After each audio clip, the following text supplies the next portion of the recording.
This is The Red Line, where we interview three geopolitical experts on one big subject shaping the news both here and overseas. And I'm your host, Michael Hilliard.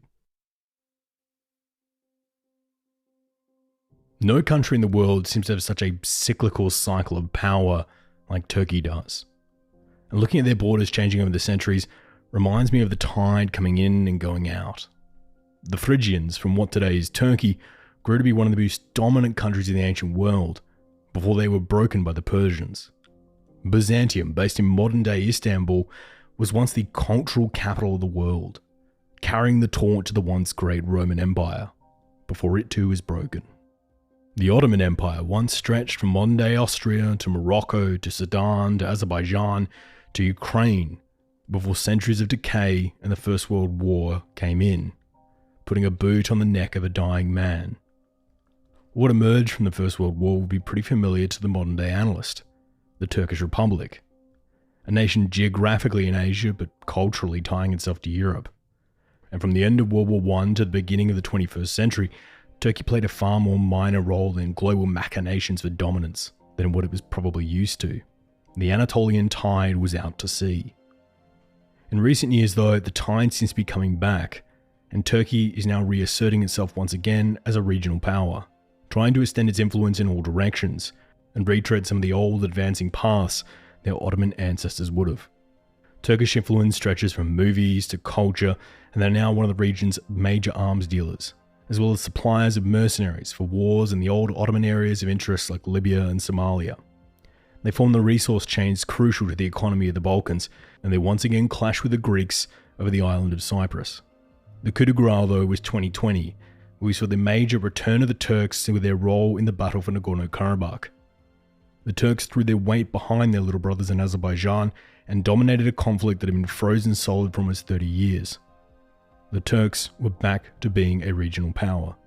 With the success in Nagorno-Karabakh, Ankara now turns its attention to the east, to the ethnically Turkic nations of Kazakhstan, Uzbekistan, Kyrgyzstan, and Turkmenistan. If Turkey could create such a close relationship with Azerbaijan, why couldn't they create the same kind of bond with their Turkic brothers across the Caspian Sea in the old Russian domains?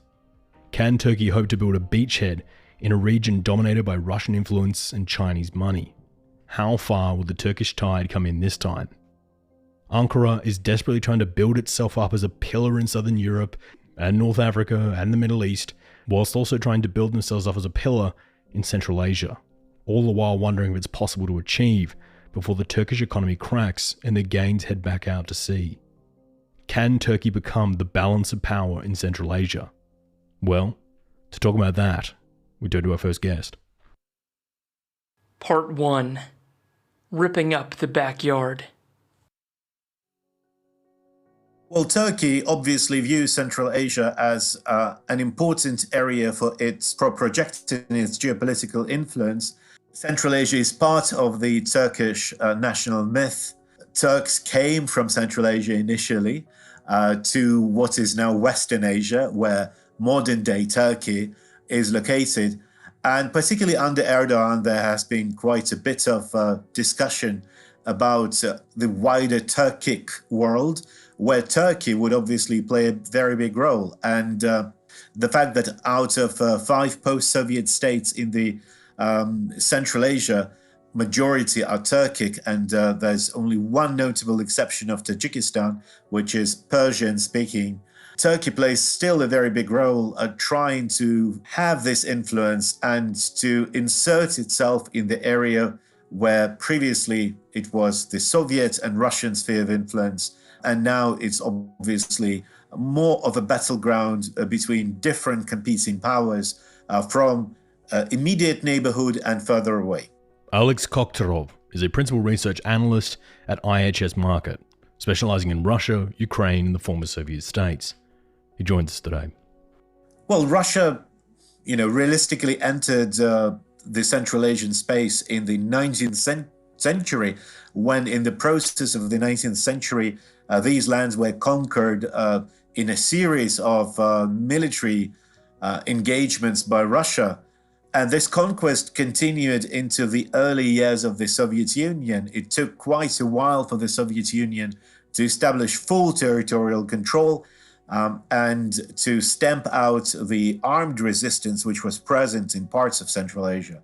So for a very long time, obviously, Central Asia was dominated by the Russian Empire originally, then the Soviet space. And from the Soviet perspective, it was very much kind of, the end of the road due to the geography of the place, but also due to the politics.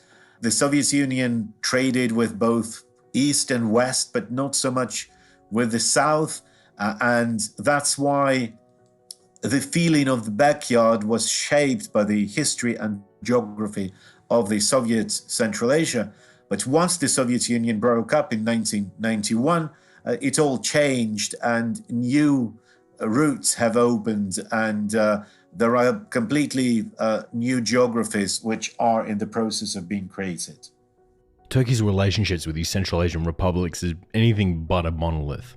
How they work with Tashkent, the capital of Uzbekistan, is very different to how they work with Dushanbe, the capital of Tajikistan. Can you elaborate a bit on this for us? Well, to start with, obviously, Turkey would be much more likely to have closer relations with countries of the Turkic world because of these geopolitical reasons I outlined.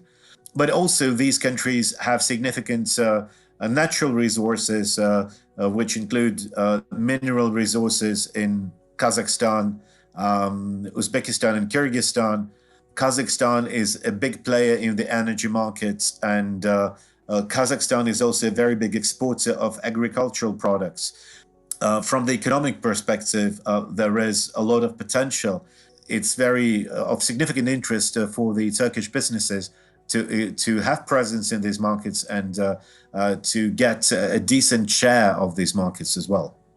One organization that Turkey is trying to use to build its relations with the Central Asian republics is the Turkic Council, also known as the Organization of Turkic States, a group containing Turkey, Azerbaijan, Hungary, Kazakhstan, Uzbekistan, Kyrgyzstan, and Turkmenistan. Can you take us through how Turkey is intending to use the Turkic Council and how important it is to these countries? I think, the Turkic Council is a vehicle for projecting this geopolitical influence in the Central Asian world because majority of the countries in Central Asia are Turkic. And again, they are also interested in diversifying trade and diversifying their economic relations with other countries. They are willing to see more investment from different sources, and this includes Turkey. So overall, I think it's a very important vehicle for both Turkey but also the countries of the region. Moscow has always been a bit suspicious of other countries trying to gain influence in what they once viewed as their backyard, and looks at Ankara, which is the capital of Turkey, a little bit cautiously at the moment.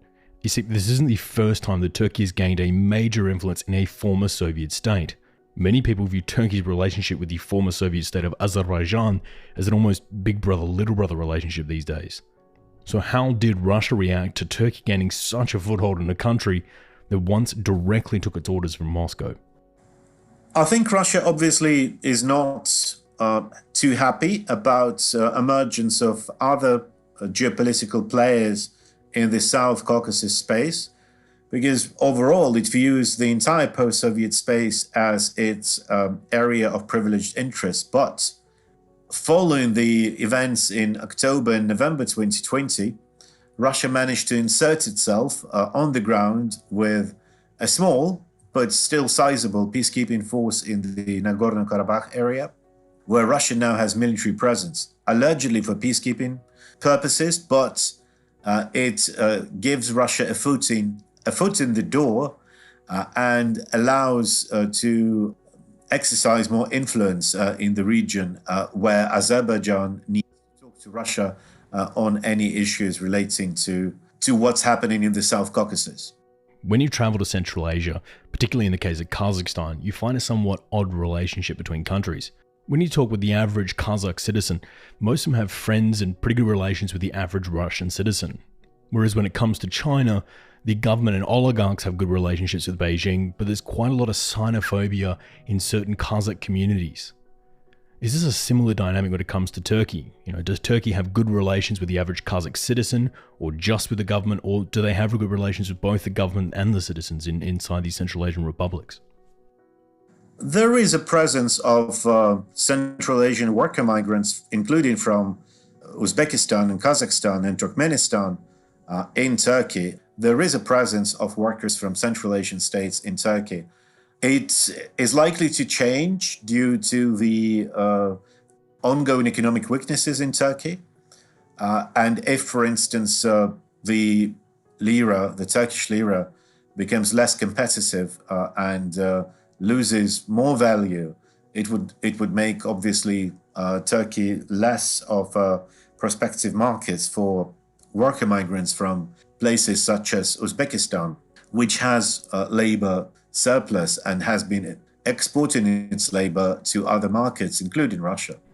Do you think these new moves by Turkey and Central Asia are just an effort to make sure that the minerals and resources they do get from the Central Asian republics continue to flow?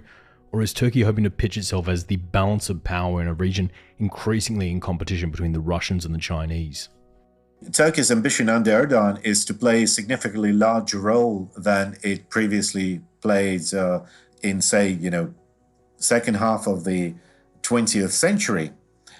So in order to do that, you need to have geopolitical influence outside of your national borders. And using this avenue of the Turkic-speaking world is definitely one of the elements which allows for this geopolitical influence, where Turkey can be bigger than it currently is. And yes, there are specific commercial considerations, but also the geopolitical ambitions, which are, again, very much based on the national founded myth of the Turkic unity and the fact that the original Turks arrived in the Western Asia, where modern Turkey is, from Central Asia. So this national myth obviously plays a big role, and I think it's one of the reasons why Turkey will be very keen on increasing its influence in this region. At the same time, I don't think it's some sort of binary situation, because countries can complement each other in certain aspects in terms of business ties, investments, and even security arrangements. And in case of Central Asia, we've already seen that it's not just Russia that plays a role there, but China has been very actively involved.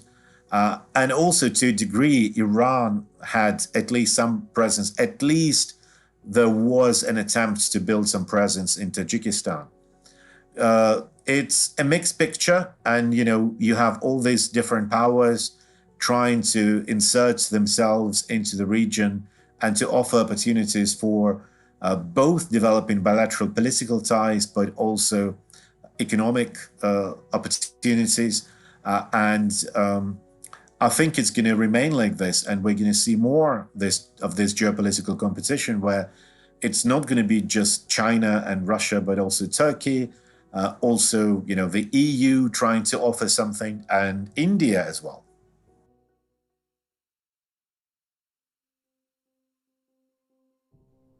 When we look at Turkish or Ottoman history, expansion has almost always been either heading north into Europe and the Balkans, or south into the Arabian world, or even southwest into Africa. And although Turkic nations like Uzbekistan and Turkmenistan share cultural ties with Turkey, as well as a semi-intelligible mutual language, Central Asia, for one reason or another, has not been the primary focus of Turkish leadership. In fact, since Kemal Ataturk, the founder of the Turkish Republic, there has long been this focus to try and bring Turkey into the European community, to try and somewhat westernize the nation. But after years and years of snubbing from countries like Poland, who actively fight against Turkish entry into the EU, Turkey is seeking warmer receptions elsewhere.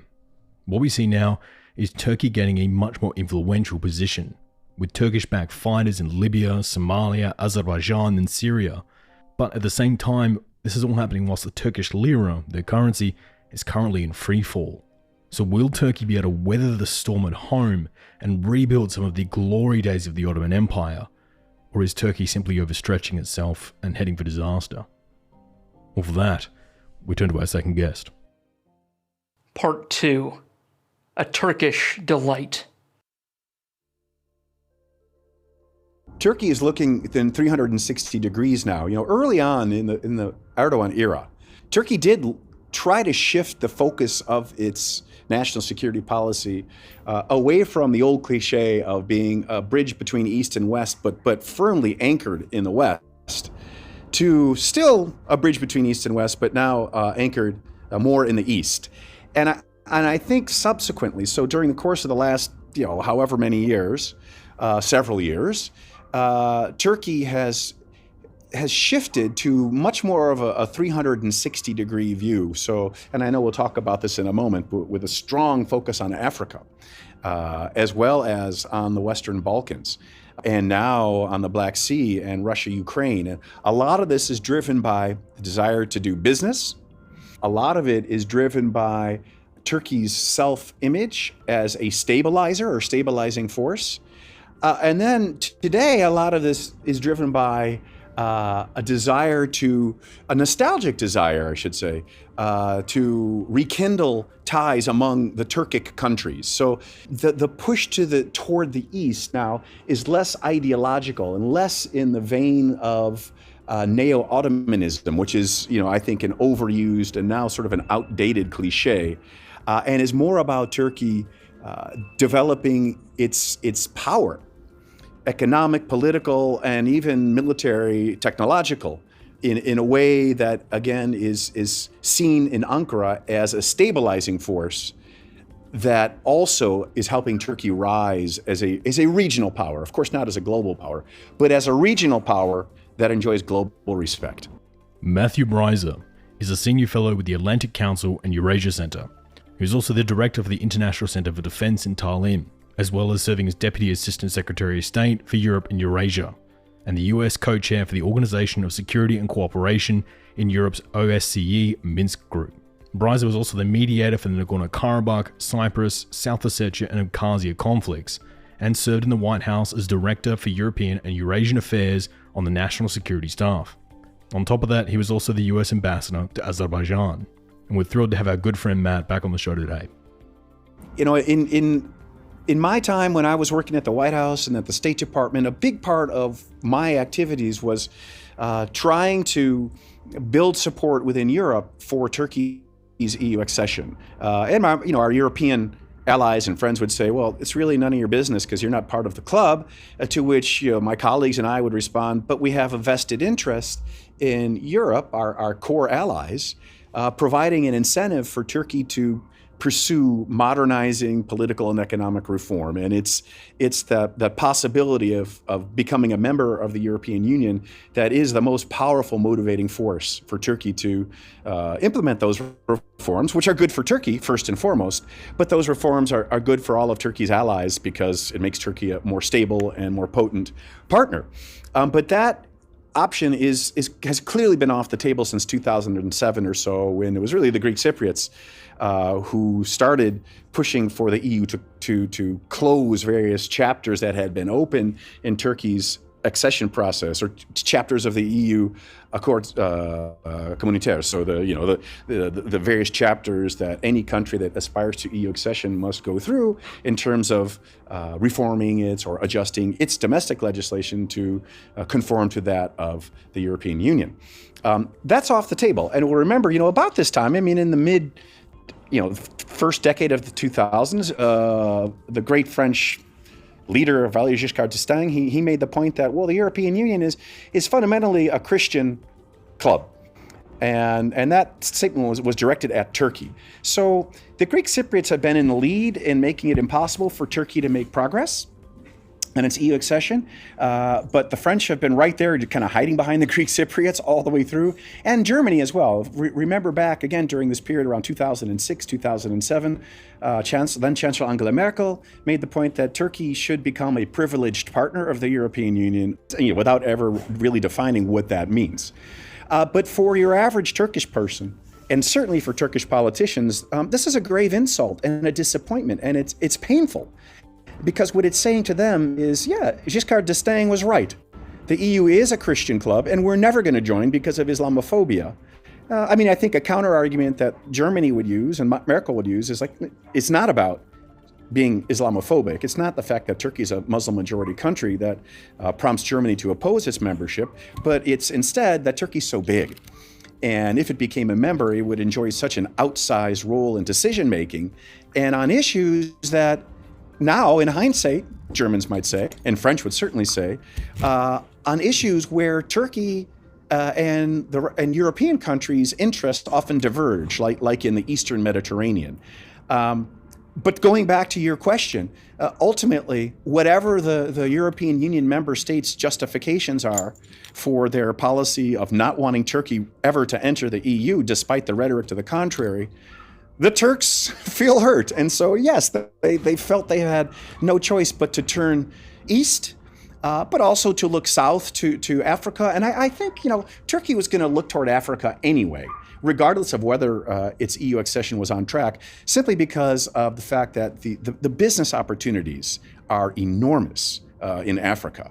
And so we've seen Turkey throughout this entire period when EU accession was running hot or running cold. Turkey consistently was expanding its diplomatic footprint by opening tens of new embassies in Africa and also expanding Turkish Airlines, its routes and its presence as a form of Turkish diplomacy throughout Africa and many other countries as well. Most of these moves towards Africa and the Middle East have come about during the presidency of Recep Tayyip Erdogan. Are these policies an objective of just Erdogan, or will this look-y strategy continue on once he does eventually leave office? Turkey's interest and activity in Africa and Central Asia under Erdogan is way bigger than just President Erdogan. I mean, before Erdogan, back in the late 1990s, and even in the early 1990s, immediately after the Soviet Union collapsed, the Turkish government and Turkish business leaders were eager to establish ties with the so-called newly independent states, and pursued all kinds of business opportunities in energy and textiles and natural resources, commodities. And at that time, and I experienced this firsthand in my diplomatic capacity, Turkey often treated their Central Asian brothers and sisters as well as little siblings. And it really grated on the Central Asians. And Turkey seemed to feel that they were somehow so much more sophisticated than the Central Asians. And it led to that first wave of Turkish business people not being welcomed with the open arms that the Turkish side expected. So that all happened before Erdogan. And that will continue happening. Yes, Erdogan has resurrected Turkey's role in the Turkic world. Hosted a summit, as we know, I guess it was in November, and renamed the organization the Council of Turkic States.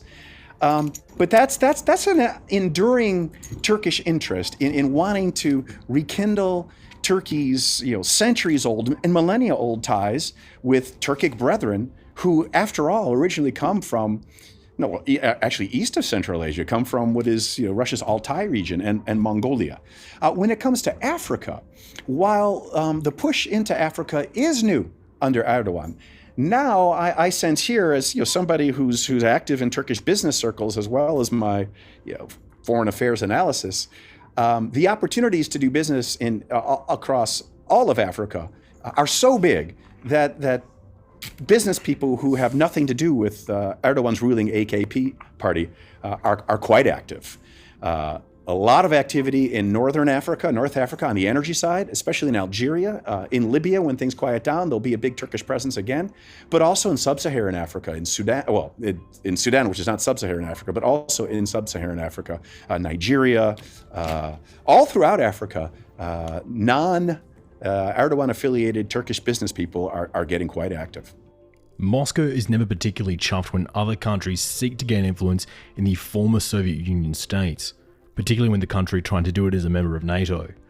Do you think Turkey trying to increase its influence in states in the Caucasus and Central Asia will further strain the relationship between Ankara and Moscow? I think the relationship between Moscow and Ankara is already stressed. And I think in my former hometown in Washington, D.C., there's a misperception that Turkey has somehow tilted away from NATO and toward Russia. And I understand why people think that. I mean, there's, of course, most important, Turkey's purchase of Russia's advanced S-400 air defense system, which resulted in U.S. sanctions under the Countering America's Adversaries Through Sanctions Act, as well as Turkey being kicked out of the F-35 project.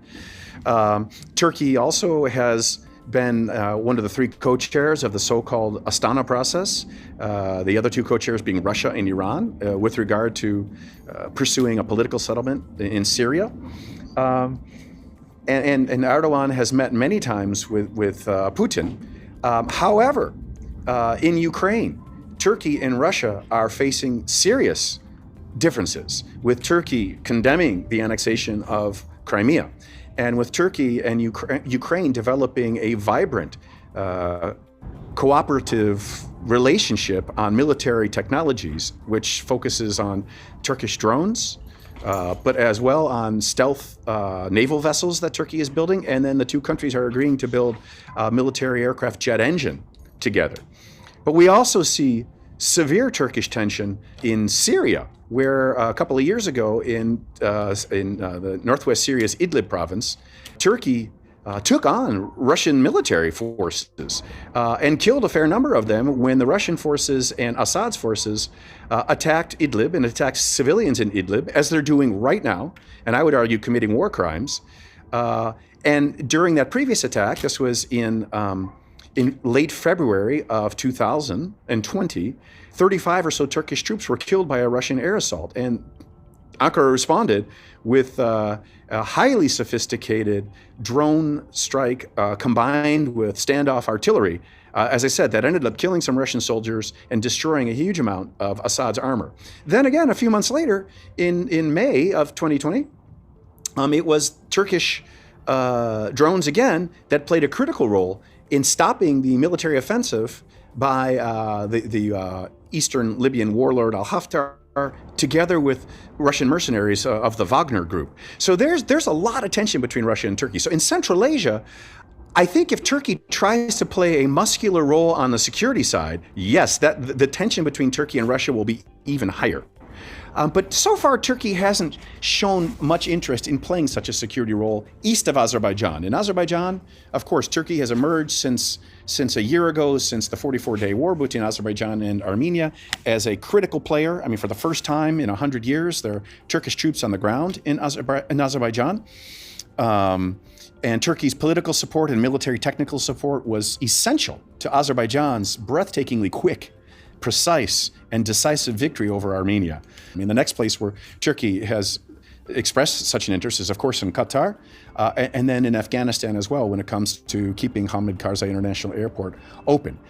Clashing or increasing tension with the country on security issues in Central Asia, however, is with China, though that's a different issue.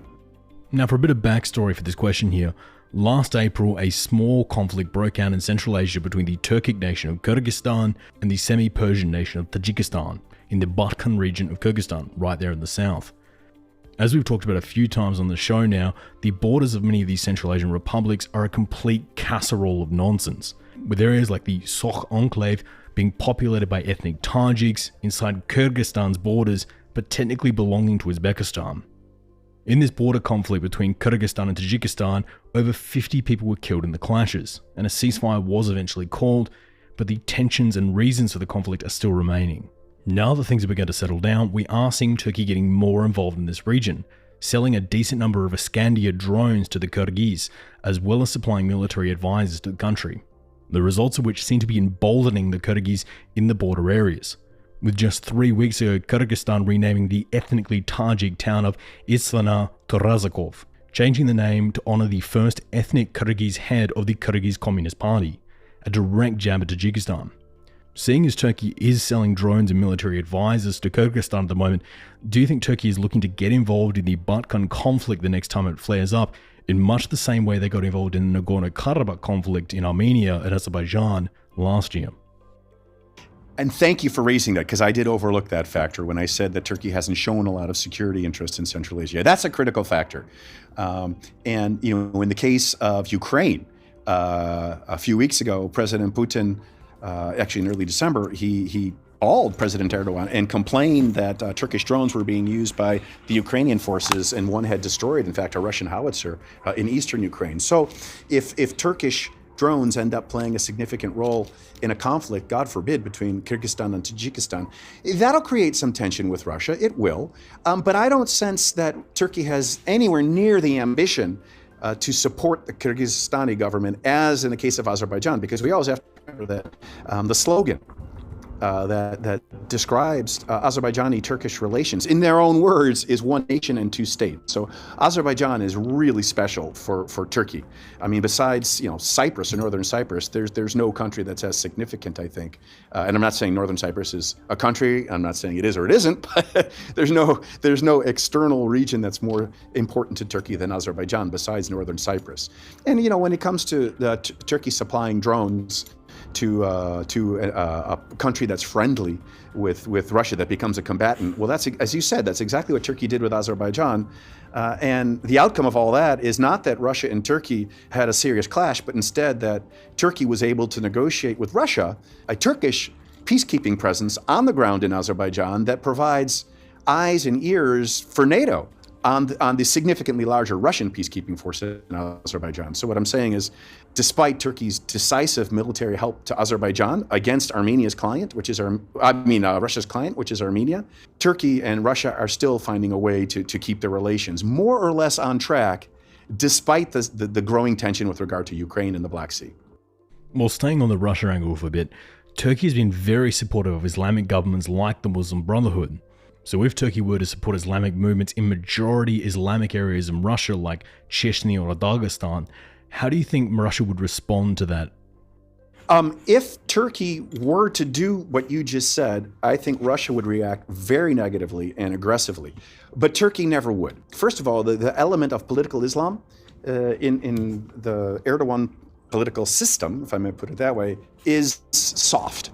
I think, or my interpretation at least, is initially it was a banner raised by President Erdogan and his allies in the AKP, the Justice and Development Party, to win their initial election, and that required them to rally the base being conservative Turks who are proud of their Islamic traditions, proud of the fact that they can dress in an Islamic way, and that Turkish women are quote unquote allowed to dress in an Islamic way, but that has faded. I think the AKP and Erdogan have become much more pragmatic after they secured their multiple electoral victories, and now are focused on their own power and remaining in power, and then in raising Turkey as a regional power of its own that can pursue and defend Turkey's rights. As Turks interpret them. So the groups that we all worry about, frankly, in Chechnya or in Dagestan are largely Salafi extremists. Salafism is especially in Dagestan, Salafism is, and Wahhabism, form of Salafism, is an interpretation of Islam that is much more austere, that looks back to the 11th and 10th centuries for inspiration. There's an expression that the gates of ijtihad closed in the 1000s, and that meant that for Salafism, using deductive reasoning to understand the world based on Sharia ended. All the key questions had been answered back in the 11th century and 10th century, and so there's no reason to evolve Islam anymore.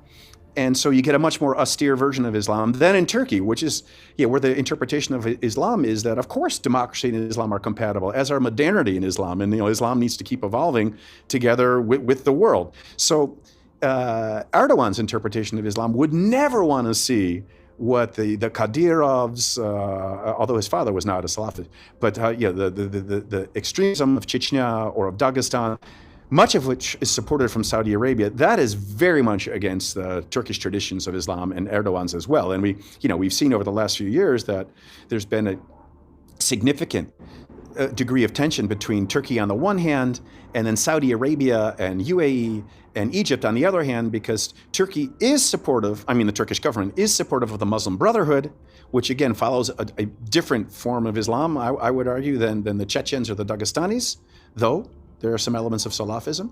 But anyway, Turkey is supportive of the Muslim Brotherhood, and it's the Saudis, the Saudi government, and the Egyptians and the UAE have been on the side of opposing the Muslim Brotherhood, and the current Saudi government of opposing Saudi Salafism, and even though the mass of the population of Saudi Arabia may be adherents to Salafism. It's a very complex mix, but this is a long-winded way of saying I don't think there's any chance the Erdogan government would play those sorts of Islamist extremist cards in Dagestan or Chechnya. One of the main cards Russia has to play in Central Asia is the fact that most Central Asian goods have to pass through Russian territory at some point.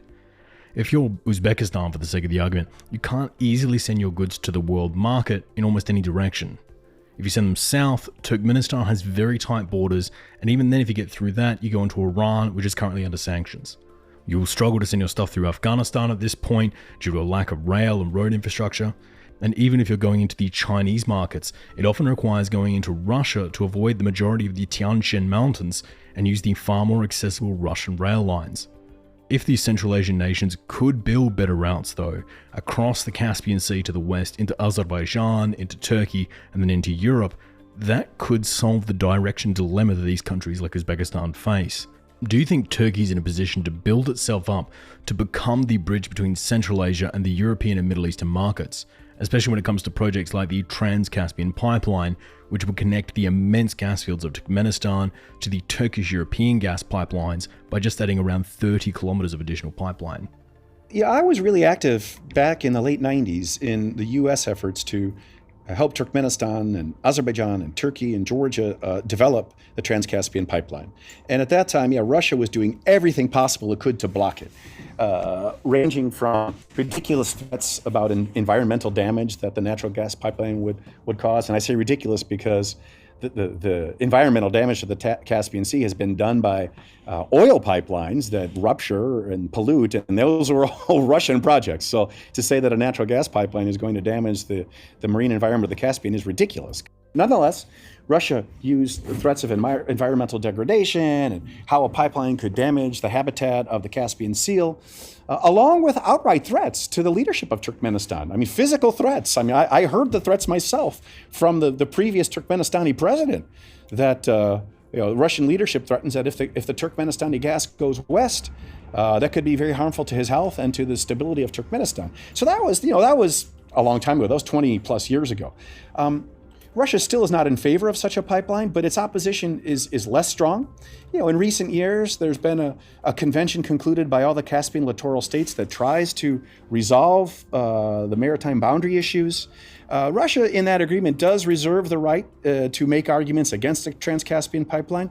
But what we've seen in the last year or so, when Azerbaijan and Turkmenistan agreed jointly to develop the field in the middle of the Caspian Sea that had divided them for decades. It's now called Dostluk, or Friendship. That one of the companies brought in to develop the field is a Russian company, Lukoil. And it's clear, based on the statements of the governments of both Turkmenistan and Azerbaijan, that if and when that oil and gas is developed, it's going to be exported to the West. So Lukoil knows that and has joined the consortium, and it'll probably be the operator of the consortium. And so that suggests to me there's an evolution in Moscow's thinking about how unacceptable some sort of linkage of Turkmenistani's gas to Azerbaijan would be. One more point is maybe one reason why Russia is less actively opposing a Trans-Caspian bit of infrastructure, which could be modest, as you say. It could run just for like 60 kilometers from the offshore field known as Block 1 in Turkmenistani waters to Azerbaijan's existing oil and gas infrastructure at the mega field Azeri Shirar Guneshli.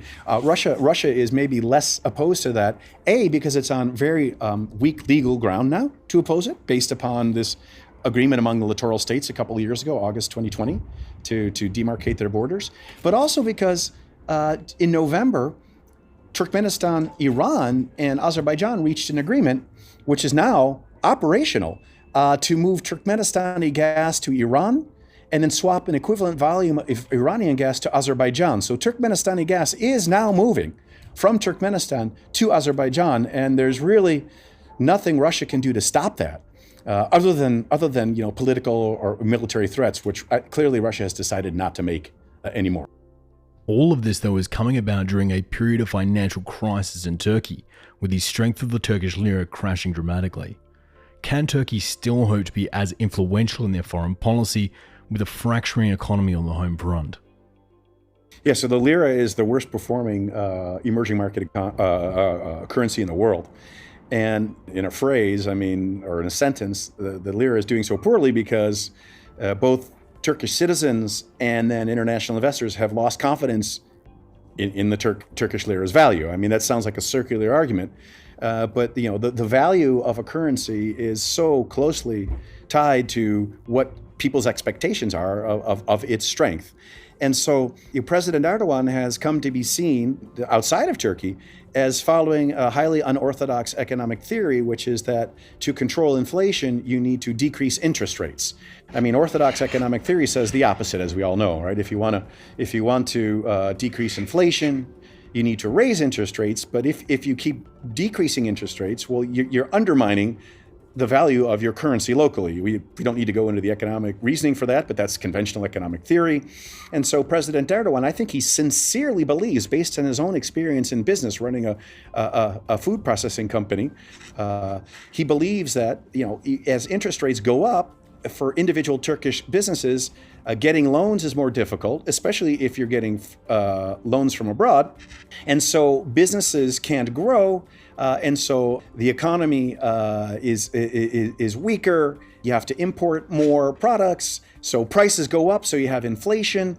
And it's all based on his personal experience. And so if you're a foreign investor and you see an unorthodox economic theory or financial theory, you lose confidence in the lira. And so that's what's happened. So for a long time, up until the autumn of last year, until October, the Turkish government had been trying to strengthen the value of the lira by spending its foreign exchange. It spent over $100 billion to try to prop up the lira.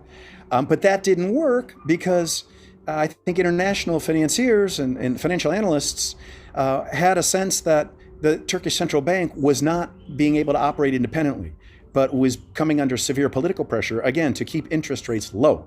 Another reason why, of course, any sitting president wants interest rates low is because the lower the interest rates, actually the higher the economic growth, because companies can borrow and they can grow, and then the economy can grow. And with a series of elections having been passed, and now another big one coming up, President Erdogan also wants to pursue economic growth at all costs, at as high a level as possible. Another factor in this was that the U.S. government, or Donald Trump, in August of 2018, actually tried to weaken the Turkish economy in protest to the then imprisonment of a U.S. evangelical Christian pastor, Pastor Brunson. And that then also led to a severe weakening of the international confidence in the lira, because it seemed like the U.S. was maybe going to go to economic war with the Turkish government. Now, fortunately, that crisis passed quickly, but the damage was done, and the lira began its collapse back at that point. So now, looking to the future, in response to your question, I think that international markets are not going to have confidence in the lira as long as they perceive that the Turkish government, the fundamental policy of the Turkish government is going to be to pressure the central bank of Turkey to keep decreasing interest rates. Now, the Turkish government in mid-December did put in place a new policy to try to protect Turkish depositors who keep their savings in lira against a decrease in the value of the lira vis-a-vis the dollar. And the Turkish government has promised to make up any losses that Turkish depositors would incur if the lira were to drop in value against the dollar. When that policy was announced, the lira immediately gained about 40% in value against the dollar. But in subsequent weeks, it's begun to lose value again. So the Turkish the lira reached its all-time historic low against the dollar in around December. I think it was the 12th or something. It was 18.4 lira to the dollar. To put that in perspective, when I arrived in Turkey in 2012, it was about 1.4 lira to the dollar. So it was up to 18.4 to the dollar. When that new policy was announced by the Turkish government in mid-December, the lira then immediately gained on the dollar, and it was at around 10.4 to the dollar. Now it's lost some of its value, and it's trading around 13.5 to the dollar as of today. So the markets are starting to say, okay, you're doing something to protect the lira against the dollar. That's good. We have some confidence, but we don't think it's sustainable, because at some point the Turkish government is going to have to pay a lot of money to insulate and to protect Turkish depositors who are depositing in Turkish lira. And that's going to lead again to this return of pressure to print more money, or to essentially to, when put it in a different way, to decrease interest rates and get more money into the system. And that's inevitably then going to lead to a decrease in the value of the lira. And it's going to lead to, obviously a higher government budget deficit in Ankara. And my last question today, do you think Turkey is setting itself up to be the pillar of influence in Central Asia, to become the balance of power between Russia and China in the region, or will Central Asia remain midway down Ankara's priority list? I think Turkey's going to focus its energy in 360 degrees. So if you think about Turkey, and if you're a Turkish leader, you look at your country as being partially Middle Eastern, partially Balkan, partially Black Sea, and then largely Anatolian and Turkic. And so it's going to pursue an activist foreign policy in all those areas. Oh, and of course, a Mediterranean power as well. So in all those areas, it's going to pursue an activist policy.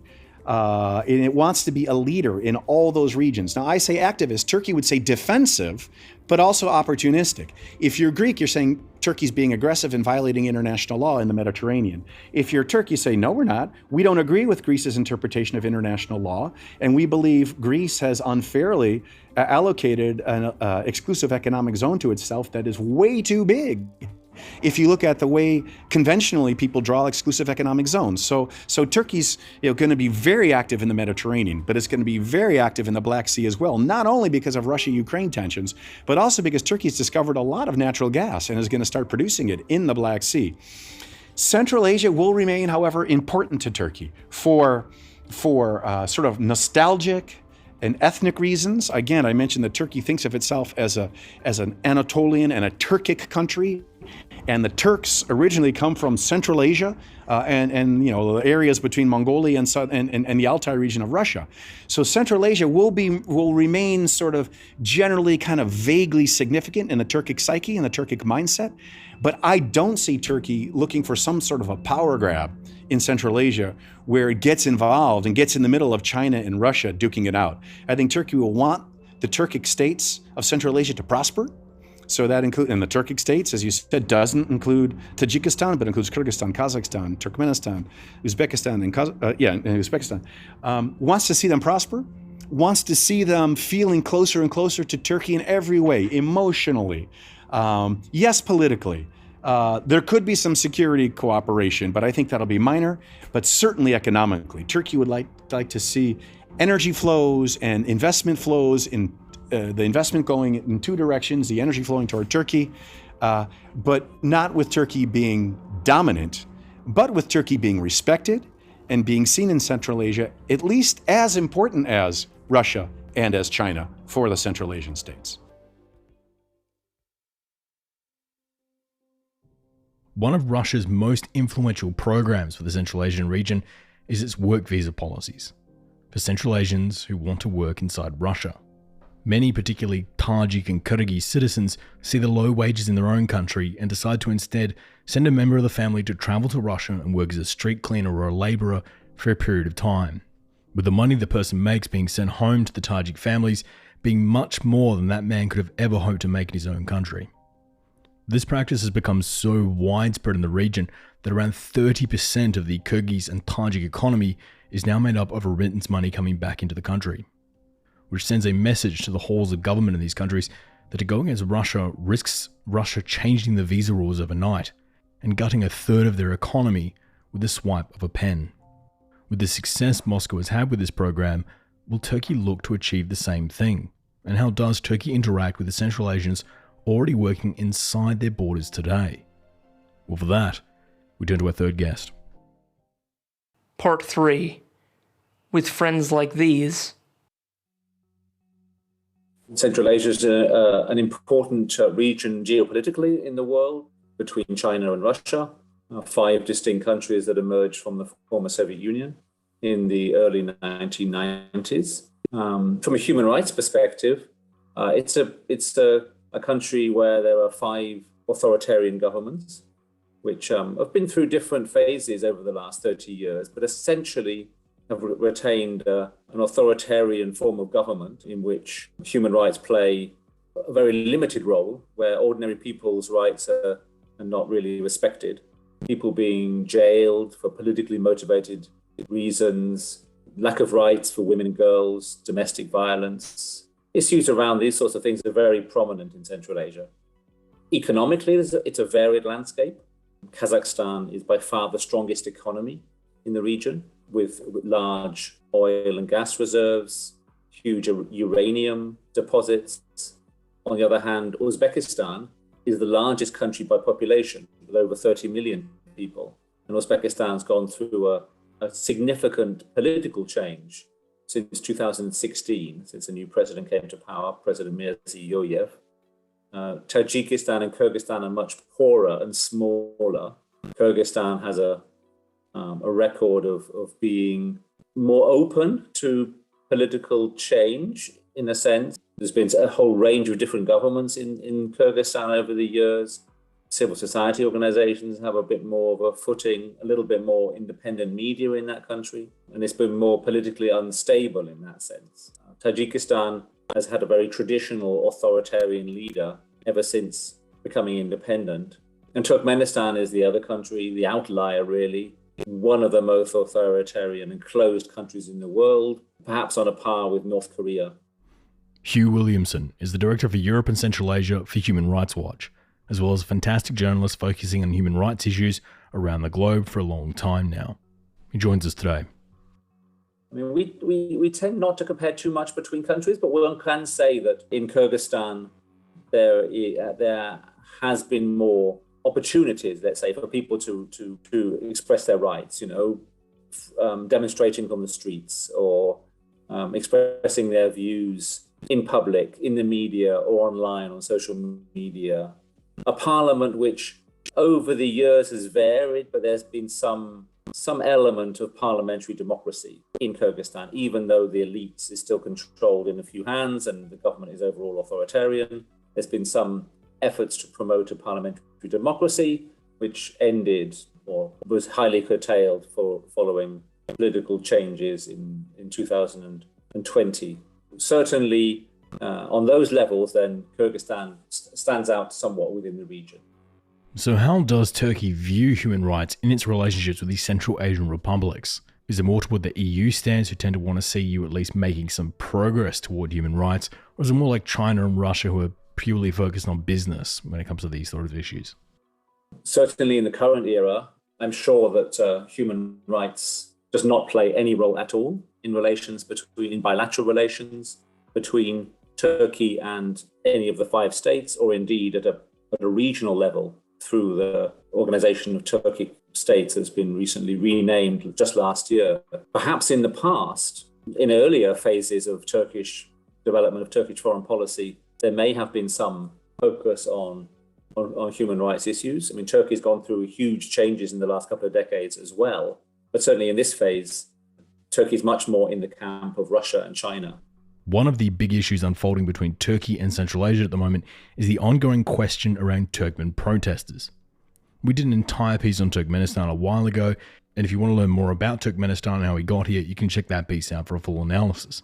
But in summary, the government of Turkmenistan is highly repressive and has earned the title of the North Korea of Central Asia, with police regularly arresting and eliminating dissenting voices from the country.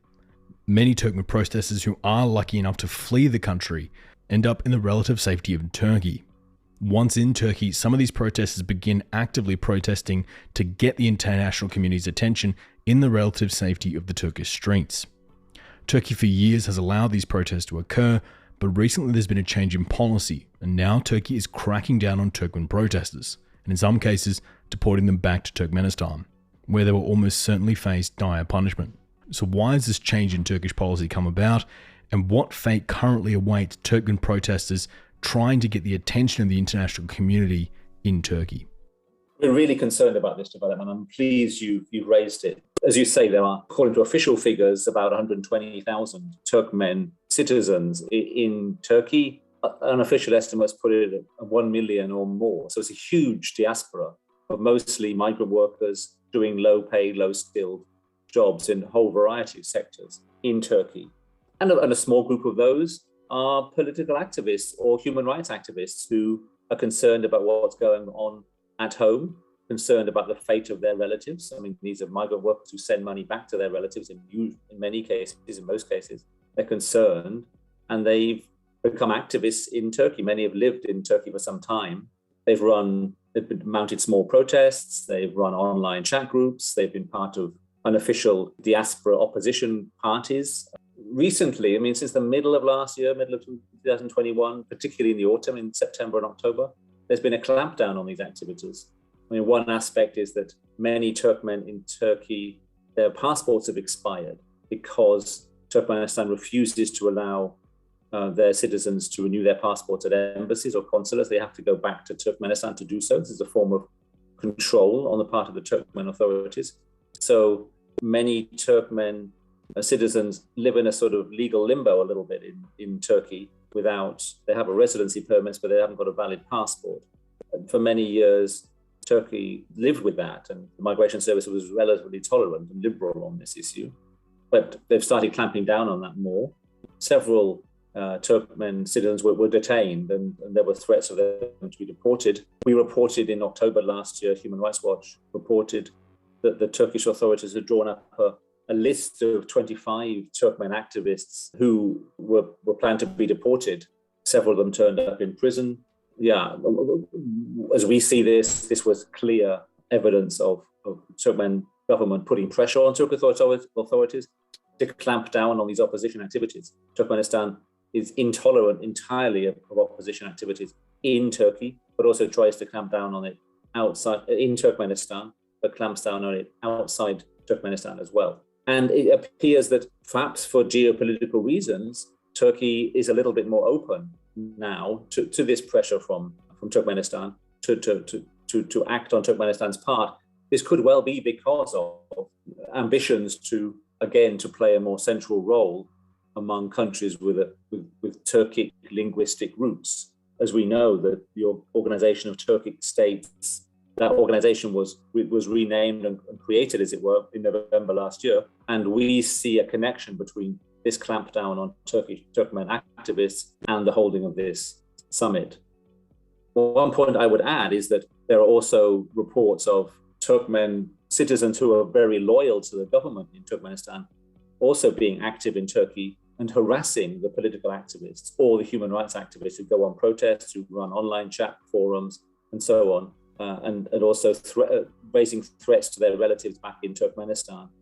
The Turkmen activists in Turkey have complained about this to the police, sent in screenshots of harassment they've been getting, filed reports, and in many cases the police have not acted on this in Turkey. So we are concerned that the police are turning a blind eye to this harassment going on the streets and on the internet in Turkey against people with legitimate resident permits and long-term residents of the country. Is this just an issue faced by the Turkmen citizens living in Turkey, or is this something that the Tajik, Uzbek or Kyrgyz citizens in Turkey might also face whilst living there? Human Rights Watch in the past has worked on the labor conditions, in a sense, the labor rights of Kyrgyz and Kazakh migrant workers in Russia. And we follow that closely. I mean, there's lots of issues around the rights of their workers. I mean, the rights are in many cases denied, working conditions, other aspects of their rights, the registration issues, and so on. That's also an issue in itself in Turkey as well. I mean, besides the harassment of political activists, there's often reports of abuses of migrant workers, often women migrant workers from Central Asia. In Turkey, in 2019, an Uzbek migrant worker, a woman, committed suicide. She'd been working in the home of a politician in Turkey, in fact, and her working conditions in her life were so terrible that she committed suicide. That got a lot of headlines, but that's just the tip of the iceberg in terms of information we're aware of bad working conditions, difficult lives for migrant workers in Turkey. So it's a bit difficult to compare, but there are similar trends in both Russia and Turkey, I would say. One thing the Turkish leadership is fervently against is the Gülenist movement. The movement is an Islamist fraternal movement led by a Muslim preacher, Fethullah Gulen, and is vocal in its opposition to the current Turkish government.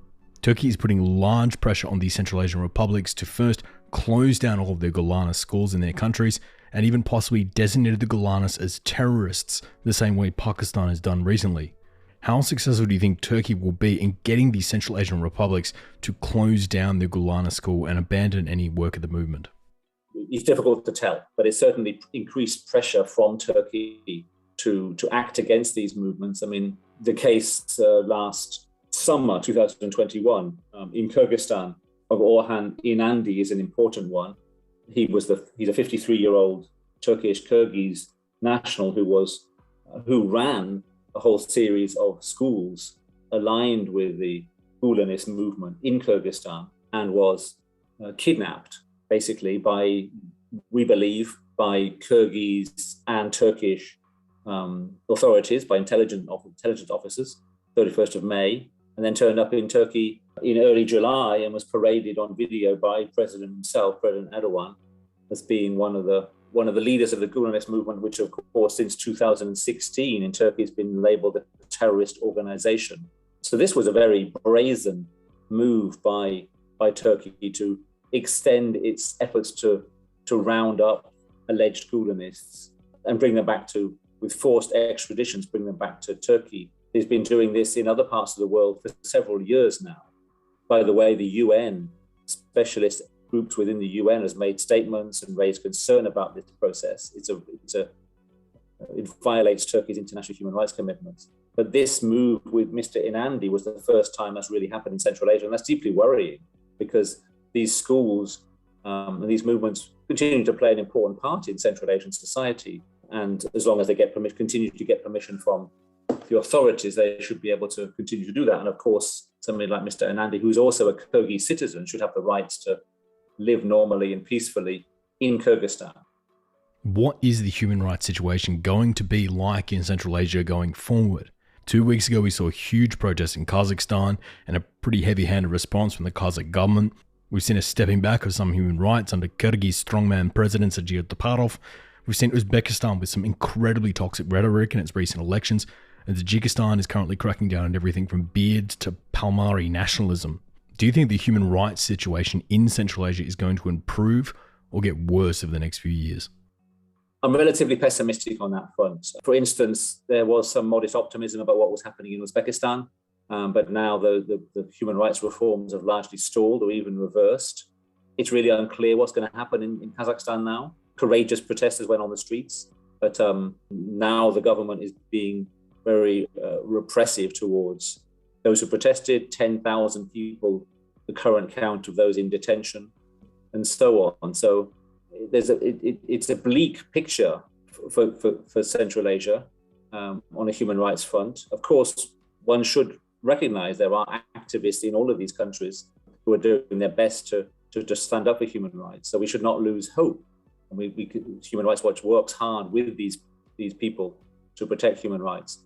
But it's a difficult period, and that's why other countries, we would love to call on Turkey to do so, but that would be rather naive. But other countries, perhaps in Europe, in the US, elsewhere, should have a focus on human rights in Central Asia, and do their best to use their leverage to impress upon the states in Central Asia to see the reasons why it's in their interest to improve their human rights records.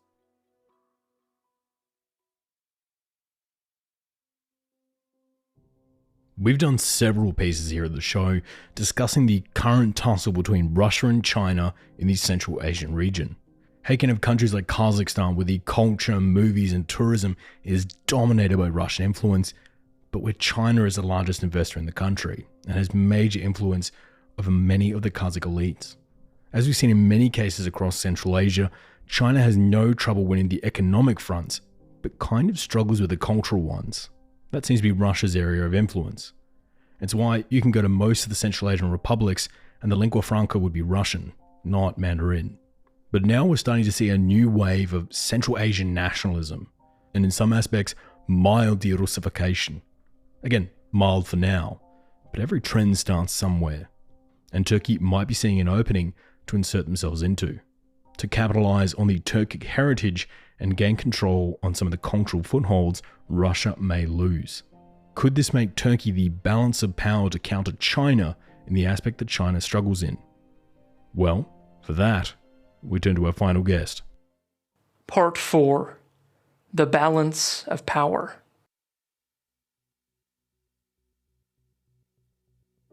Well, I mean, it's obviously they have cultural and linguistic affinities. They have, they regard each other as kindred and natural partners. And this is something that they wanted, right after independence. The Turkic-speaking Central Asian states, Kazakhstan, Kyrgyzstan, Turkmenistan, and Uzbekistan, we're all kind of hoping that Turkey would step in and, one, keep Russian influence out. Now that they were finally done with that, but also have help them build a bridge to other partnership, with the West, since NATO is a member of, since Turkey's a member of NATO, that this would, by being friends with Turkey, you'd also be friends with Western Europe at the same time. So it's really a natural partnership. Bruce Pannier is a longtime journalist and correspondent covering Central Asia. Bruce currently writes for Radio Free Europe and Radio Free Liberty, and has also written for The Economist, Jane's Intelligence, Oxford Analytica, Freedom House, The Cairo Review, FSU Oil and Gas, as well as Al Jazeera and many more. Bruce is one of the most influential writers when it comes to Central Asia, and we're thrilled to have him back on the show today. A lot of that depends on what happens with Turkey. Obviously their economic situation is not looking real good at the moment. I think, they've certainly always had ties and with Central Asia. So that's not ever going to go away. Now, if they're going to be able to keep expanding their relationship like we've seen recently, then that does create a whole different dynamic for Central Asia. And I would imagine that, this is kind of like Turkey ascendant recently, right? They were, for years and years, you heard about Turkey, but you didn't, there weren't Turkish troops in Libya or Syria. And they didn't have drones that they were, selling to other countries. And like we saw, Turkey and its drones played a huge role in the Nagorno-Karabakh conflict between Azerbaijan and Armenia. And of course, Turkey naturally was on the side of Azerbaijan, since this is another Turkic-speaking state too. So, I think the Central Asians are probably, in a lot of ways, hoping that, and not just the governments too, I would say, but probably the people, but probably hoping that Turkey continues on this vector that it's on now of becoming much more of a global influence and trying to become something of a global power in its own right. We know that Central Asia has long experience with Russia, and while they're happy to be partners with Russia, they don't want to fall too far under Russian domination, although it's almost impossible for some of these countries so far. And then they got China on the other hand, which has been, a really an old, acquaintance, I suppose, or something, a known entity for them for a long time. But it's only in the last 20 or 25 years, I guess, that they've really had close experience with China. And now they're all in debt, to China too. So, being right next door to two giants like that, Russia and China, it would be good to have another strong partner, on the global stage, that would be able to speak up for them and help them out, if they needed to. And I would also add here too that, Turkey, Erdogan has shown that he's willing to stand up to Russian President Putin, and he's also called out China on the Uyghurs, too. So these are two. If you're looking at Turkey from Central Asia, you got to be encouraged by this, that this guy is as strong, or is trying to be as strong a leader as the Russian leader or the Chinese leader, and that bodes well for Central Asia, because again, this is a much more natural partnership. They can speak to each other without translators for the most part. I mean, it's that intelligible. Most of it would be understandable to the people on either side of this. If Turkey continues to go as it is going, it's going to be very, very interesting to see how the spheres of influence start to develop in Central Asia in coming years. Russia hasn't pushed back too hard against Turkish influence in Central Asia at this stage, but Turkey also hasn't been going after some of Russia's particularly soft points. If Turkey were to try and gain influence in Muslim communities in, the south of Russia, like Chechnya or South Ossetia or Abkhazia or Dagestan, how would Russia respond to that? If Turkey starts, if for some reason in the Kremlin they're starting to worry that Turkish influence is supplanting Russian influence in Central Asia in some serious way, what lengths are they willing to go to try to negate that if it was forming? I mean, are they really going to openly make threats or something against Turkey and tell them to back off, or how are they going to work that out? Right now, Russia is very militaristic at the moment. Certainly with all those troops on the border of Ukraine, you'd have to say. But how far can they do that if they're really going to do that? They're going to antagonize Turkey, an old enemy of Russia, without a doubt. What exactly would they do to step in? I mean, in a lot of ways, they've seen this happen with China already. China's security cooperation was started to improve, significantly with the Central Asian states starting about 20 years ago. And then all of a sudden, Putin made a big push about 2008 for the Collective Security Treaty Organization that Russia leads and is a CIS organization. And they did push out China then. They made it clear that that Central Asia was still Russian or CSTO country. What will they do? If Turkey starts to, and Turkey already has military cooperation with the Central Asians, they're selling them weapons, for instance. So it's a real question about what Russia will be able to do to try to counter Turkish influence if it starts to increase noticeably in Central Asia, and in some way threatens Russian influence in the region. Will they try to work something out, or will they actively try to push back? So Turkey has quite good ties with Turkmenistan, and they are becoming much more influential in the country in recent years.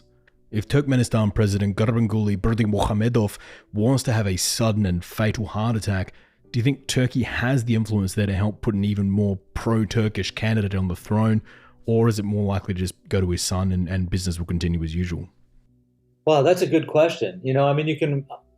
You can be fairly sure that Moscow will also be trying to get their guy in at the same time, which doesn't mean that their guy won't have some leanings toward Turkey too.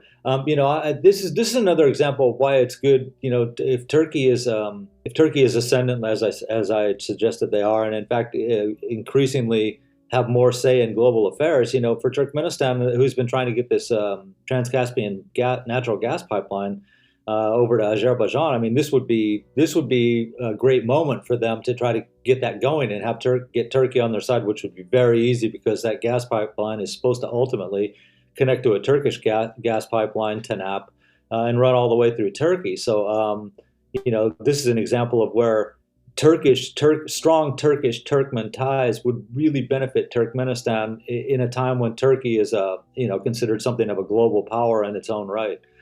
They could push back on the Iranian and Russian objections to construction of the pipeline, and this again creates kind of a conflict situation like Turkish influence in Central Asia would. So I'm sure Turkey would like to see their guy in there. I think even if Moscow puts their guy in there, it's going to be, tough for someone a leader of Turkmenistan who can speak Turkmen to Turkish leaders and know that he will be understood, without having to resort to a second language or anything, it'd be hard for a leader like in that situation to totally ignore Turkish overtures or offers of greater partnership in some way or another. I just can't believe that would happen. Like I said, it'll be a competition to see who they get in after Berdimuhamedov, although it looks like his son's going anyway. But like I said, they need to get money. Their economy's in bad shape. That Trans-Caspian pipeline is an easy project to get through, but it's suffered from, objections from Tehran and Moscow about possible environmental consequences. And if you get Turkey to send its people in there and say, we don't see any problem, we're willing to back this, and it's running through Azerbaijani and Turkmen waters. And of course, both these are Turkic speaking states, that it's nobody else's business what happens here. So a nation we haven't talked about a lot in this piece is Iran, whose borders are less than 20 kilometers from the Turkmen capital Ashgabat. So why doesn't Iran have the same influence in most of these Central Asian neighbors like Turkey is beginning to? It's the cultural and linguistic affinities are certainly a big part of that. But, past that, we got to look, first of all, Iran, most people speak Farsi. It's a Persian language. It's not a Turkic language. And 100 or 200 years ago, people on both sides of the border probably would have spoken Farsi first, but some would have spoken Turkmen. So that's already kind of one barrier there. But I think the greater barrier for the Turkmen government is the fact that Iran is a theocracy. They're Sunni Muslims. Okay, so there's that. I should have put that into the Turkmen are Shias mainly, although the religion is kind of kept at arm's length in Turkmenistan. But anyway, they're Sunnis and the Iranians are Shias. But the Iranian, like I said, for the Turkmen government, I think the worst thing is that Iran is a theocracy. It's a country run by religious clerics. And this is exactly what they don't want in Central Asia, not just in Turkmenistan, but all over Central Asia. They don't want anyone to have the idea that is a possible alternative system of governance. So that is a huge barrier for Iranian Turkmen relations. They can cooperate on some economic projects, but I don't ever see them being extremely close if the situation as it is now continues. One country Turkey has been putting a lot of focus into recently is Kyrgyzstan, particularly when it comes to the sales of drones and advisors. How would you sum up the relationship between Turkey and Kyrgyzstan? Well, they have had their moments in history, that's for sure. There was Gulen schools in Kyrgyzstan, and Erdogan's one of them closed for a long, long time, and they ended up changing the name of them finally as something of a strange compromise. But I mean, there was times where former Kyrgyz president Atambayev went, he was being pressed to close those schools, and he just said it's none of Turkey's business, what schools we have open here and what ones we don't, so indicating that he had no intention of closing them down. But like I said, they just changed their name, and they still seem to be functioning as far as I know. But then again, Turkey has a new push in Central Asia that coincides with its growing influence, in world politics. So they've been recently, in recent months, they've really been making a push. And part of that was selling drones to Kyrgyzstan. The symbolism of this is incredibly significant at the same time too for the Kyrgyz people, right? See, that's where Turkey works on two different levels. It's one thing to be in good with the government, like the Chinese, but the people resent that kind of stuff, and resent the growing relationship. And to some extent that's true with Russia too. But it's not with Turkey. When they deal with the Central Asian states, the governments like to deal with them, it seems, and the people appreciate that too, because, like I said, there are a lot of affinities there. So when Turkey sells drones to Kyrgyzstan right after the disastrous Tajik-Kyrgyz conflict at the end of April, that Kyrgyzstan really took the worst end of. The border conflict, they lost 36 dead. They had more than 150 people wounded. The massive damage to buildings and and villages, and whereas the Tajik side suffered much, much less. And seems to have initiated the actual military part of that very brief campaign. So when all of a sudden Turkey sells them the same drones that were used by the Azerbaijanis to repel Armenian forces in Nagorno-Karabakh, of course even the Kyrgyz people go, great. This is just the help we need. It's in the long run, it's probably real bad for Central Asian security. Because you hate to think that some hothead in Kyrgyzstan is going to decide that they're going to use those drones on Tajik forces along the Kyrgyz-Tajik border. That would spark a much worse conflict than we saw last April, probably. It's kind of dangerous, but that's not what that's not a concern for the Kyrgyz people. I don't think they're looking that far down the road. I think what they see now is that they took the short end of the stick, so to speak, in that conflict in the end of April, and but now they're better armed, and they're armed with the same stuff that helped the Azerbaijanis, chase the Armenians out of areas in Nagorno-Karabakh. So that for them will make Turkey appear to be a fantastic friend and partner. And how involved do you think the Turks would be willing to get in a conflict between Kyrgyzstan and Tajikistan? Do you think they'd just be willing to sell the Kyrgyz weapons, or would they be willing to supply PMCs and intelligence sharing to assist the Kyrgyz in the conflict? Like I said, they do train with them. I think their involvement would probably be real similar to what we saw in Azerbaijan. I wouldn't see Turkey supporting anything in Central Asia that would change the borders. Because that's just too much confusion, and it just makes whatever conflict is there much worse and much more unresolvable. Especially when, like I said, the four of the countries there are Turkic-speaking states. I can't even begin to imagine Turkey would take the side of one over another. In the case of Tajikistan, as you pointed out, this is a Persian-speaking state. They're much closer to Iranians, even though Tajiks are Sunnis up there. But they're much closer to Iranians than they are to, in terms of cultural and linguistic affinities anyway. than they are to their Central Asian neighbors, really. Although they have a common history, which kind of brings them together. But anyway, I could see Turkey if Kyrgyzstan, if there was another conflict along the Kyrgyz-Tajik border, and sadly that seems almost inevitable because there's never a week of peace out there. Would they have a few people down there to make sure that Kyrgyz knew how to operate the equipment that they just sold to them? Probably. Like I said, I can't imagine that anyone advising Kyrgyzstan in such a situation would tell them that taking Tajik land would be part of the solution to their problem. That, like I said, that won't solve anything, and it just guarantees to perpetuate the problem. Another country, if it was Iran, say, invading Turkmenistan, which sounds pretty ludicrous, but this is a more clear example of something where Turkey would take the Turkmen side openly, I imagine, at that point. So China is building quote-unquote border patrol posts on the Tajik border with Afghanistan to make sure extremism doesn't flow out of Afghanistan and into areas that border Chinese Xinjiang. Do you think we might see Turkey also looking to base troops in the region to further assert itself in the area? That's one area where Turkey would probably prefer that Russia and China spent their money on it. Turkey's also trying to get some kind of relationship established with the Taliban. So they don't want to do anything on the Central Asian borders that would look unfriendly toward the Taliban. And really the Central Asians' main security worry is not the Taliban. It's Central Asian citizens who are in a variety of other militant groups in Afghanistan right now. Some of those groups are allied with the Taliban and some of them are not. But that's Central Asia's biggest worry at the moment. One couldn't imagine the Taliban would invade a Central Asian country. It would create a huge military conflict, and it would certainly bring Russia into the conflict immediately, and possibly China on some level. You never know, but certainly Russia. It would be costly and for no good purpose, like I said. But those militants, on the other hand, the more if Afghan peace does settle in, or something like stability or something like that, they're going to be less and less welcome in these countries, especially because they're ethnic Tajiks, Uzbeks, and Turkmen. And this is the real threat to Central Asia. And what could Turkey do? Except maybe reconnaissance drones, but Russia is giving those to Tajikistan already. Turkmenistan has bought those, some of them from Turkey.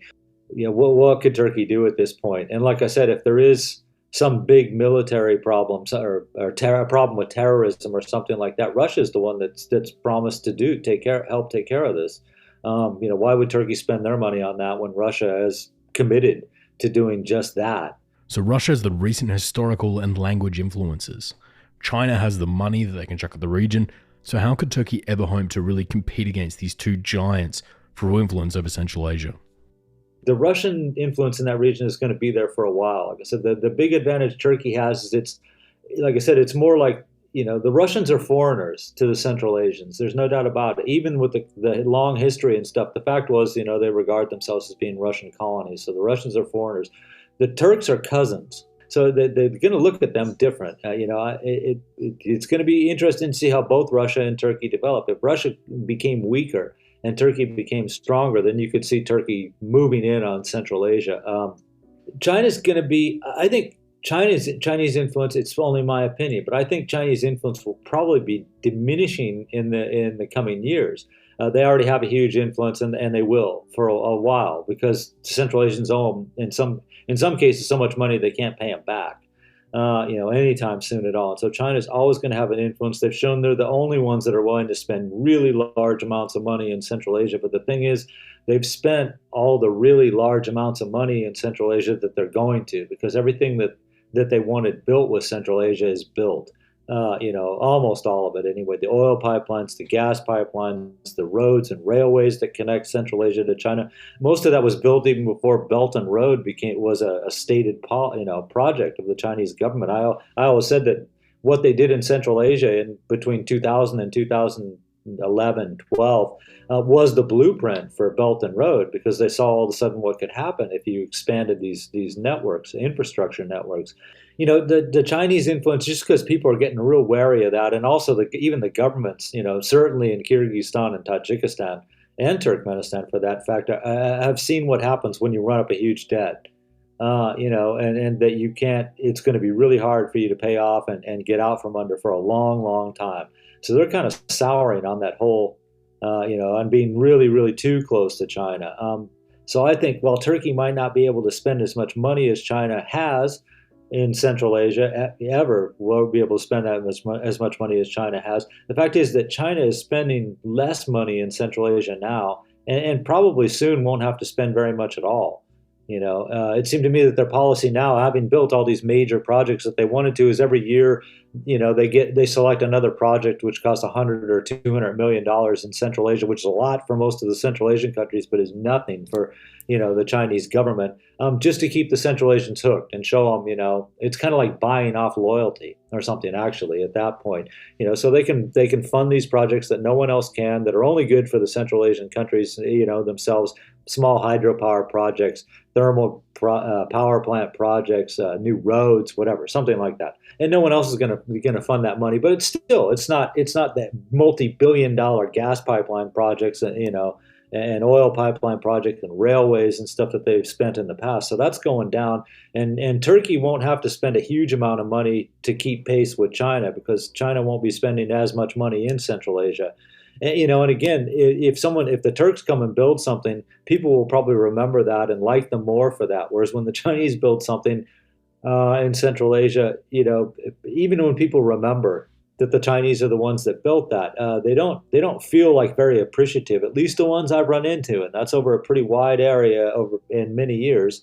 It's not like they really feel appreciative for that kind of stuff. It works on all kinds of. I'll give you one example. This is kind of a tangential, but when I was in Kyrgyzstan driving around one time, I got some guy and I told, as a driver, and I hired him as a driver to drive me all around Kyrgyzstan, and he would never stop at petroleum stations that were run by the Chinese, because he said their petroleum, their benzene, gasoline was worse quality than the Russian ones. And I have no idea if that's true or not. The Chinese own the only oil refinery in Kyrgyzstan. But anyway, that's what everyone thought. Because I started asking people, I'm like, if you could go to a Chinese-owned gas station or a Russian-owned gas station, which would you go to? And everyone said the Russian-owned gas station, because everyone knew that their gasoline was much better quality than the Chinese one. So this is the kind of stuff that happens. I don't know if that's true or not. And like I said, the Chinese have a refinery right in Kyrgyzstan. It shouldn't be true. If it is true, you could just, do something to get the quality up. But that's what everyone believed, and I think that's what China is going to suffer from. Even when if they did something great, I think people are going to tend to water that down a lot and not consider it a major achievement. Whereas the Turks, they come in and build a new water purification system or something in a town, and probably everyone will remember for 20 or 30 years that Turkey came and did that.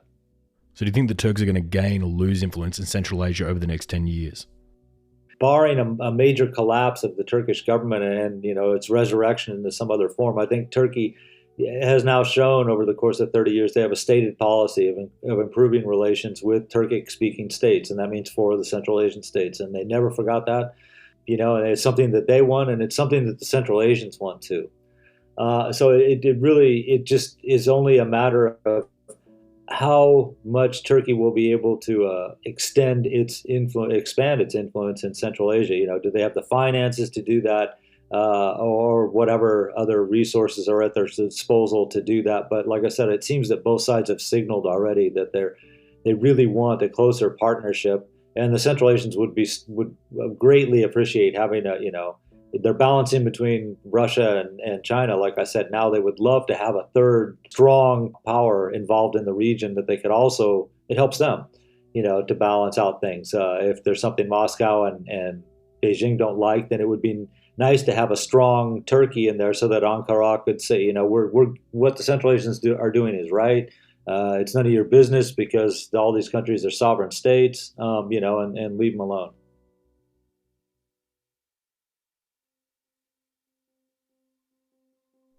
Turkey once controlled the crossroads of world trade. If you wanted to trade silk from China to the palaces of France, you had to go through the Ottomans. If you wanted to trade by land from Africa, it meant going through the Ottomans. How the Ottomans got to that point is very reminiscent of today. You see, no one ever thought that Byzantium would fall, but it fell during a period where other powers like the Polish, the Holy Roman Empire, the French and the Hungarians were all competing back home with each other. So when the Ottomans appeared, many in Anatolia chose their side when they arrived, because they culturally had much more in common with them than the leaders in Constantinople that claimed to be the successor states of Rome 1,500 kilometers to the west. It was winning the cultural hearts and minds of people that catapulted the Ottomans from a small tribe between the Mongol remnants and the leftovers of Rome to one that at one point in time was the most influential power on the planet. Will the Turks be able to once again leverage that culture and influence to build up a great empire of trade again? Or is this as far in as the Turkish tide comes? Well, that's a question that'll be asked throughout Turkic Central Asia, whilst Russia and China watch to see how far the Turkish tides will come in. Thank you so much for tuning into the show this week. I think that anyone who's ever met me over the years knows about my deep interest in Central Asia, and this is a subject I've wanted to cover for a while now. This year is already off to a raging start and is even busier than we've ever been, with extra analysis, a special mini-series coming up, more content on our website, and even more episodes. All of which can be found on the website www.theredlinepodcast.com. You can find all of our links and info for Twitter, Reddit, Instagram, Facebook, Discord, and TikTok on the handle @TheRedLinePod. Or if you're keen to follow me on Twitter, I'm on the handle @MikeElliottOz. Oz is in Australia. This episode is dedicated to friend of the show, Louise Socrate, who is our latest patron to sign up as of time recording. This show is only possible with the support of listeners like Louise, who donate a small amount of money each month to keep this show going, and we cannot thank them enough. So if you feel like you could spare a couple of dollars, we'd really greatly appreciate it. So Louise, this episode on Turkish influence in Central Asia is thanks to you. As usual, here are 3 book recommendations. The first is Dictators Without Borders by friend of the show, Alexander Cooley, for a fantastic analysis on how the governments of the Central Asian republics work. The second is The Making of Eurasia by Moritz Peiper, for a look at the emerging competition in Central Asia between Russia and China. And the third is Turkey's Pivot to Eurasia by Emre Yersin, for a look at Turkish plans in multiple theatres. I want to thank this week's guests, Alex Kokhtarov, Matthew Breiser, Hugh Williamson, and Bruce Pania. All of you are amazing to work with as always, and we look forward to having you back soon. I also want to thank my staff, Owen Swift, the producer, Perry Grace and Daniela Zuvella, head research assistants and writers, Mark Spencer, our second voiceover artist, Ross Crabtree, our media specialist, Joe Hawthorne, our audio cleaner, Marissa Rafter, our videographer, Nick Much, our field correspondent, as well as Jonah Gunn and Robert Sutton, our new production assistants. I'm incredibly proud of this team, and I am very keen to see all the great work they'll do in 2022. The Red Line will be back in a fortnight with another international episode. But until then, thank you for listening, and good night. The views and opinions expressed in this episode are solely those of Michael, our guests, and the Red Line Podcast. They do not represent any government or organization and are solely our own. For more information, please visit theredlinepodcast.com.